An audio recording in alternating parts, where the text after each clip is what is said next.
Welcome to fresh சமையல். இன்றைக்கி நம்ம வீட்டில் பார்க்க போகிற சின்ன சின்ன க்ளீனிங் ஒர்க்கு தான். ஸ்டவ் அடுப்பில் எந்த அளவுக்கு ஆயில் பசை மங்கி இருக்குது, தோசை கல்லை வச்சு தோசை சுட்டுட்டும் ரொம்ப நேரம் நம்ம அப்படியே வச்சிட்டு இருந்தாலும் இந்த மாதிரி கருப்பாயிரும். எண்ணெய் பசை கீழே பட அடுத்தடுத்து நம்ம அடுப்பை க்ளீன் பண்ணாமல் தீயை நம்ம ஏற்றி அடுத்து சமைக்க ஆரம்பிக்கும் போது ரொம்பவே கரை படிய ஆரம்பிச்சிருது. எண்ணெய் பசையை நம்ம அப்பப்போ உடனே க்ளீன் பண்ணி விட்டுட்டுனா அடுப்பு எப்போமோ நல்லா புது அடுப்பாக சுத்தமாக வச்சுக்கலாம். கொஞ்சம் இந்த மாதிரி எண்ணெய் பசை இருக்கிற இடத்துல டூத் பேஸ்ட் மட்டும் நம்ம க்ளீன் பண்ணி தேய்ச்சி எடுத்துட்டோன்னா பசை எல்லாமே போயிடும். அயன் பாக்ஸும் ஏதாவது ஒரு லைட்டான துணியை தேய்ச்சிருக்கும் போது அது பிடிச்சிருது. இந்த ஓரத்தில் இந்த பிடிச்சிருக்கிறத நம்ம ப்ளக்கை மாட்டி ஆன் பண்ணி விட்டு கொஞ்சம் சூடு ஏற வச்சுட்டு ஒரு கிளாத்தில் கொஞ்சமாக உப்பு தூளை போட்டுட்டு நம்ம அந்த அயன் பாக்ஸை இதுக்கு மேலே வச்சு தேய்ச்சோன்னா அந்த ஹீட்டிலையே அயன் பாக்ஸில் பட்டிருக்கிற கரை வெளியில் வந்துடும்.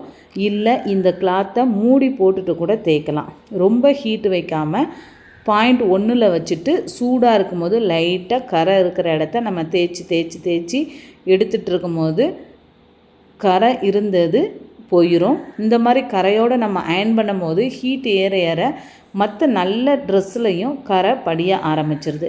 இந்த டிப்ஸு உங்களுக்கு பிடிச்சிருந்துச்சுன்னா நீங்கள் ட்ரை பண்ணி பாருங்கள். ரொம்ப ஈஸியாக க்ளீன் பண்ணிடலாம். நல்ல அயன் பாக்ஸை கூட நம்ம தூக்கி போட வேண்டியதில்லை. டூத் பேஸ்ட்டையும் எடுத்து அந்த சூடு லைட்டாக இருக்கும் போதே உப்பும் தேய்ச்சி வச்சுருந்தோம். இப்போ நல்ல ஒரு பழைய ப்ரெஸ்ஸை வச்சு தேய்ச்சி விடும்போது அதில் படிஞ்சிருக்கிற கரைகள் போயிடும். ஏற்கனவே இந்த அயன் பாக்ஸில் அங்கங்கே ஹோல் மாதிரி இருக்கிறதுனால உள்ளே போய் கரை படிஞ்ச மாதிரி இருக்கும். நல்லா எல்லாத்தையும் தேய்ச்சி கழுவிட்டு ஒரு துணியை வச்சு நல்லா தொடச்சிட்டு ஆறின பிறகு லைட்டாக ஈர துணியை தொட்டுட்டு நம்ம தொடச்சி எடுக்கும் போது கரை எல்லாமே போயிடும். இல்லைனா இந்த அயன் பாக்ஸில் வாட்டர் நம்ம ஊற்றி ஸ்ப்ரே பண்ணுற மாதிரி இருக்கும். அதையும் வச்சு நம்ம தேய்ச்சிக்கலாம். உடனே நல்ல ட்ரெஸ்ஸில் நம்ம அயன் பண்ணாமல் ஒரு வேஸ்ட்டு கிளாத்தை கொஞ்சம் நல்லா தண்ணி தொட்டு அயன் பண்ணிட்டுனா போயிடும்.